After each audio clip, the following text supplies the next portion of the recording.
voltamos a apresentar o Conexão. Hoje é dia do leitor e só há uma maneira de aderirmos a essa prática, lendo. Essa atitude é cultural e precisa ser desenvolvida desde cedo e sempre alimentada. E para falar mais sobre hábitos de leitura e também sobre o incentivo a essa prática, que recebemos aqui no estúdio Isabel Arendt, professora do curso de Letras da Unicinos, também com a gente Márcia Funk-Dieter, que é escritora e contadora de histórias, e ainda Luciana Curra, que é gerente da biblioteca aqui da Unicinos. Sejam bem-vindos ao Conexão, tudo bem?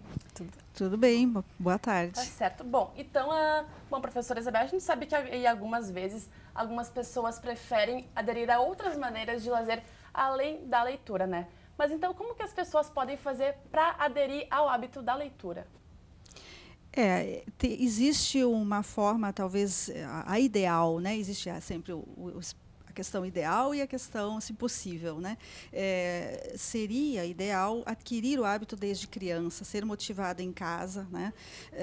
A adquirir isso com toda a abertura que a criança tem, né? Ela, se você coloca um tablet, se você coloca um livro na frente dela, um brinquedo, tudo é motivação, né? Ela está aberta para receber, né? Receber informações, então é um momento certo, né? Mas quando isso não é possível, ou gerações, né, que nós já somos gerações que não adquirimos esse hábito em casa, nós temos a chance ainda na escola, né, que é outro papel fundamental. A escola ela faz o possível, né, também. A gente sabe que a família também, tudo tem o seu limite, né,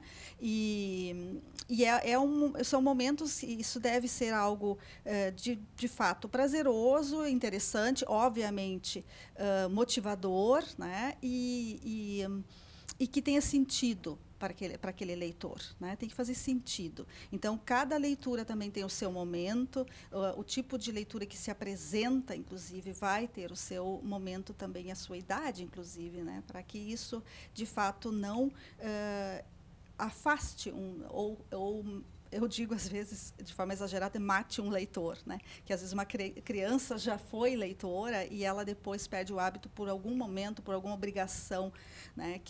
De que ela não gostou muito, né? Isso também pode acontecer. Sim, e Márcia, você, além de contadora de histórias, também é escritora. Como foi a passagem também, né, de virar de uma leitora, né, para virar uma escritora também? Qual foi o principal motivo de tu começar a escrever e poder também publicar tuas histórias? Bom, eu, desde pequena, fui sempre incentivada à leitura, sempre vi meus pais buscando livros, buscando jornal, e, olhando tudo isso, cresci no mundo da leitura, né? E sou professora, dentro da sala de aula, sempre contei muitas histórias para os meus alunos, e essas contações depois foram extrapolando a sala de aula, né? Saí para contar histórias nos Dias dos Pais, Dias das Mães, feiras do livro. E, quando eu vi, eu estava totalmente envolvida com a literatura.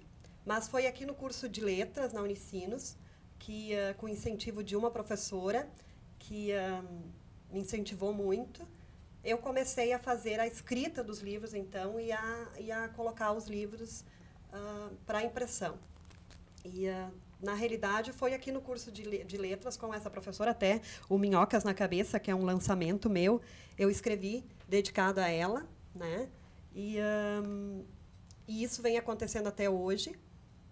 E essa junção de literatura e a música eu envolvo muito também, que eu acho que é uma combinação muito boa, né? Uhum. E é mais ou menos assim que começou a história, então, de escritora, de leitora, contadora de histórias e escritora. Bacana. Bom, e Luciana, com o surgimento dos e-books, o acesso à literatura ficou muito mais fácil. Então, aqui na biblioteca da Unicinos nós temos um acervo digital. Então, conta pra gente como é que é a procura por esse acervo. Hoje a gente tem na biblioteca uma procura grande pelo acervo digital, mas nós temos ainda uma procura bem grande também pelo acervo impresso, né? Então, eu vejo assim, está crescendo, talvez porque os alunos que estão chegando à universidade estejam mais habituados a esse tipo de acervo, então a gente percebe um crescimento desde que a gente começou a adquirir esse tipo de mídia, vamos dizer assim, mas eu ainda não posso te dizer que assim, nós temos muito mais procura pelo acervo digital do que pelo impresso.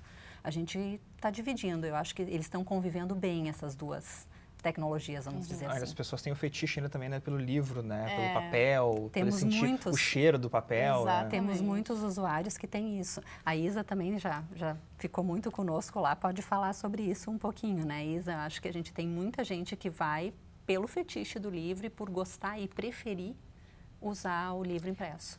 Nós ainda somos uma geração que gosta do cheiro do livro, do contato, daquela... ele é muito adaptável, né? Qualquer momento, qualquer posição, né? Se ele não for muito grande, muito pesado, é bem tranquilo. E o e-book, ele exige um outro meio, uma mídia, né, de apoio, que aí precisa também ser adequada. Eu acho que aí entram esses... como chamam, Kobo, é a marca deles, né? Kobo, por exemplo, que a Livraria Cultura usa, são esses equipamentos, os e-readers, né? Acho que esse é o nome. E eles são até adequados, eu diria assim, eu pelo menos prezo muito a minha visão, né? A gente gosta de ler e lê muito, precisa ter uma forma adequada. Então, o livro impresso tem isso, né? O eletrônico tem essas problemáticas, ler no computador as posturas, né? Ou no computador não é adequado, né? Pelo menos eu fujo um pouco disso. E aí esses equipamentos talvez sejam uma solução futura. Eles vão melhorando e eles talvez sejam mais adequados. Isso é curioso, é que eles estão trabalhando com isso ainda, né? Eles estão ainda chegando lá, talvez, para conseguir ser tão bom de ler quanto um livro de papel, que é bom de ler sempre, né? E é a experiência que ele te traz, né? Eu tenho 2 filhos, comentávamos agora antes ali nos bastidores, e nós temos tablet em casa, mas eles preferem o livro em papel. E eu perguntei esses tempos para Valentina, que é a mais velha, filha, por que tu gosta tanto do livro em papel? Porque as cores são muito diferentes, mãe. Porque o que eu posso fazer com o papel, eu não posso fazer no tablet. E eu achei isso tão interessante, né? Porque sim, ele te traz muita facilidade, mas tu perde muito da experiência que tu tem, que é muito rica com o livro impresso. Penso também que é um complemento, né? Eu acho que são possibilidades, assim, lendo no tablet, lendo no livro, você vai sempre buscar alguma coisa diferente, né? Tem aqueles que, eu vou fazer alguma coisa diferente, vou buscar lá no tablet. Então, eu acho que são possibilidades, são mais um recurso, né, para conquistar o leitor. Claro. Isso é bacana também. E, Luciana, quando o pessoal aqui da Unicinos vai à biblioteca buscar livros, geralmente busca livros do seu curso ou o pessoal ainda procura muito também por livros de literatura, por livros de biografias, coisas desse tipo? É sazonal. Durante a época de aula, sobretudo em época de grau A e grau B, é praticamente só literatura acadêmica, né? O que nós chamamos de bibliografias básicas e complementares. Mas nessa época, final do ano, ali em novembro, dezembro, que inclusive a biblioteca faz aquele Black Friday, enfim, e estica o prazo. E o quinto andar fica cheio daí. É verdade. Só literatura. A gente tem assim uma procura muito grande e inclusive vem muita sugestão nesse período de aquisição de literatura, porque daí é o que o pessoal quer ler. Bom, Márcia, então você tem uma filha de 8 anos que também é super leitora, já é de se esperar de uma mãe escritora, né? Mas como é que você passou a incentivar a sua filha? Bom, a Giovana, ela desde bebê sempre esteve em contato com o livro. O livro lá em casa sempre foi muito acessível, sempre muito próximo dela, em tapetes, na estante. Ela podia... No começo era brincadeira com o livro, manuseando, descobrindo as cores, o encantamento dos personagens. E, com o passar do tempo, então, a contação de histórias sempre para ela, né? Na cama, ao pé do ouvido. É um laço afetivo muito intenso, né? Eu sempre digo que contar uma história para uma criança ao pé do ouvido, ao lado da cama, não precisa dizer eu te amo, ela já sabe. E essa vivência com o livro, o estímulo em casa, trazer um livro novo, estimular, mostrar que tem alguma coisa nova, esse sim sempre foi, eu acho, que a motivação maior para que ela se tornasse uma leitora com 8 anos, assim, bem voraz, né? Ela gosta muito de livro o tempo todo, em todos os lugares. Ela lê muito. Isso é bacana. E, Luciana, a gente sabe que aqui, né, na universidade espera-se que os alunos leiam bastante, mas você ainda acredita do mesmo jeito que é necessário na universidade ter algum tipo de ação para incentivar a leitura das pessoas também? Sim, eu acredito que sim.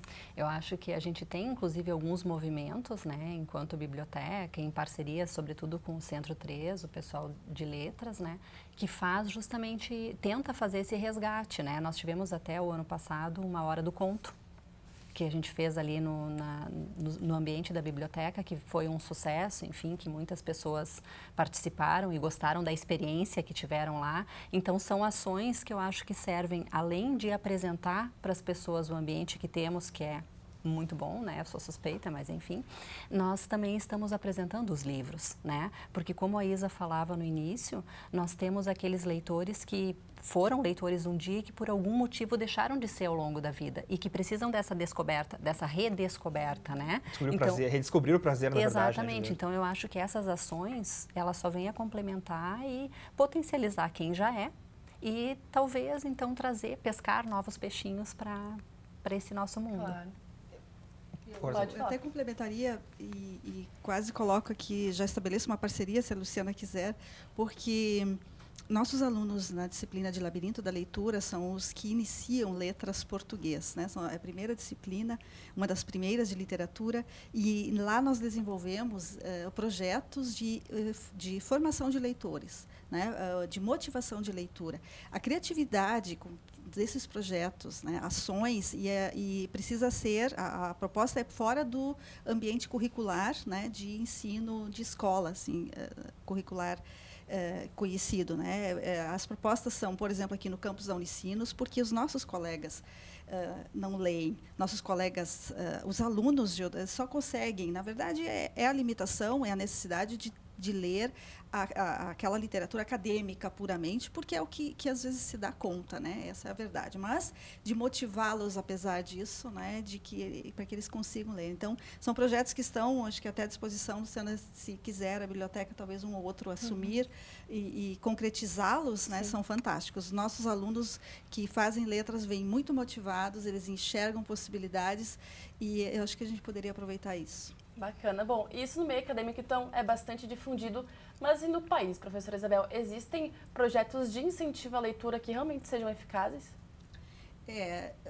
Eu acho que as ações, a gente vinha conversando antes também lá na entrada, nós temos ações muito ricas em propostas, por exemplo, esses prêmios, o prêmio Viva a Leitura, né, que premia projetos ao longo de um determinado ano, motiva, né, e ele vem crescendo em inscrições a cada ano, né? Então, isso é um bom exemplo de quantos projetos estão sendo realizados. As escolas, a professora Márcia pode falar um pouco mais sobre isso, mas as escolas os nossos professores de literatura estão muito motivados, na medida do possível, né? Dentro daquelas condições que eles têm, né? Eles não perdem aquela vontade de formar leitores, né? Talvez ao longo do tempo, sim, se desmotivem por algumas razões, né? Não cabe citar, mas que é importantíssimo, né? São esses os atores, né? E claro, quem pode premiar, no caso, é dinheiro público ou, né, essa é a questão, sempre que se esbarra na possibilidade financeira de apoio para que essas ações tão ricas e criativas sejam, de fato, levadas, né, à sua concretização. Por outro lado, não precisa de muito dinheiro, não, precisa de muita vontade, né, de fazer, de coletivamente, né, fazer ações nesse sentido. Assim. Tem projetos maravilhosos no Brasil. Eu nem quero citar muito, mas eu falo desse prêmio, então acho que eu cito como uma dessas motivações. A gente aqui da TV da Rádio Unicinos tenta fazer a nossa parte, pelo menos, fazendo o Clube do Livro, né, que tenta incentivar, então, os ouvintes e também os telespectadores a lerem algum livro durante a semana e comentarem conosco. Então, a gente vai ver um trechinho agora aqui de um dos clubes que rolou nessa última temporada, que é o livro do Jogador, Dostoiévski. Vamos dar uma conferida, então, nesse trechinho.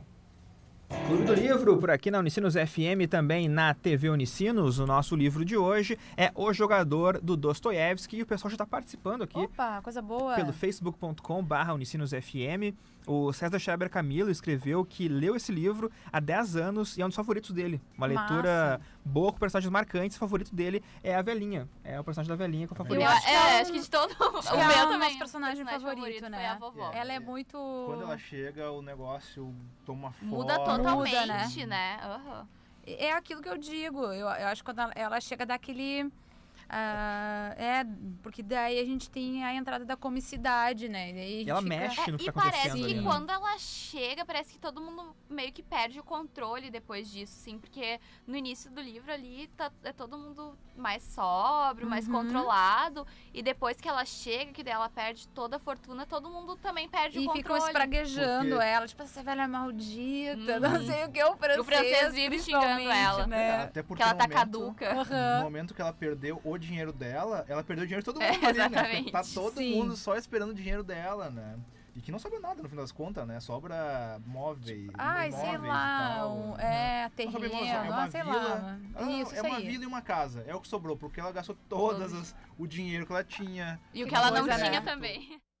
É legal porque, como vocês puderam ver também, né, é um bate-papo bem descontraído também, né, sobre o livro. É meio que uma contação de histórias também, porque a gente vai contando um pouco, né, da história do livro. A professora Isabel, inclusive, já participou do nosso clube, fazendo aquele momento do professor mesmo, falando um pouco sobre a importância da obra, do autor também. Gostaria que a senhora falasse um pouco também sobre, então, a importância de pequenos movimentos como esse, assim, e bacana que não precisa ser só na TV, na rádio. Grupos de amigos podem fazer clubes do livro também e baterem papo sobre... É um incentivo, na verdade, né, a buscar o livro. É maravilhoso.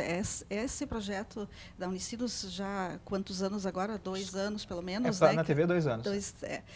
Eu acho que é um bom incentivo. São leitores, não precisam ser especialistas de literatura, né? Obviamente, porque é a quem nós queremos atingir. Leitores, né, em massa, é isso que o Brasil precisa, né? Nós precisamos avançar nesse sentido. Então, é uma motivação. Eu acho que o Clube do Livro motiva outros a discutirem sobre como é o objetivo de vocês, né? É um momento bem interessante e de conhecer a fundo aspectos, às vezes, né? De ouvir isso e isso motivar a leitura do livro, né? E não substitui, eu diria, e não deve substituir, né? A intenção é motivar, né? Para que as pessoas, então, queiram, né? Porque olhando, o título, o jogador, do que fala, né? Então, em vez de a pessoa buscar informações, resumos, resenhas, ela tem muito mais, tem uma discussão muito mais rica aí no Clube do Livro, né? Bem válido. Tinha de fazer isso, pelo menos, né? É verdade. Bom, então, professora, Márcia, é possível adquirir o hábito da leitura depois de uma certa idade, já sendo adulto, ou é necessário adquirir esse hábito ainda na infância?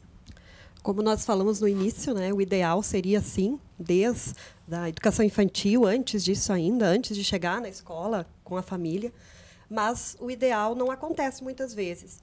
E eu acredito, sim, que tem como transformar leitores depois, com uma idade mais avançada. Inclusive, eu participo de festivais fora das escolas, em projetos onde a contação de histórias é voltada para a terceira idade, por exemplo, né? E que no momento que você conta a história, eles têm muito interesse de buscar esse livro. Onde é que eu encontro o livro da história que tu contaste hoje, né? Então, tem sim como estimular as pessoas que não tiveram oportunidade lá na infância de buscar o livro e de se tornar um bom leitor. A Luciana pode falar um pouco também sobre a experiência dela na biblioteca também, vendo se as pessoas, não só, obviamente, aqui na universidade é muito mais adultos, né, adolescentes, ou pelo menos pessoas que estão chegando, né, também, né, à vida adulta, mas que buscam o livro pelo prazer também, né, não apenas, como a gente falou antes, né, a questão acadêmica, mas também o prazer pela literatura em si. Nós temos usuários de todas as idades que buscam literatura na biblioteca, inclusive nós temos um número crescente de pessoas que não são alunos da Unicinos, que são da comunidade, que procuram a biblioteca para associar-se, para poder fazer uso, então, dos livros que temos aqui.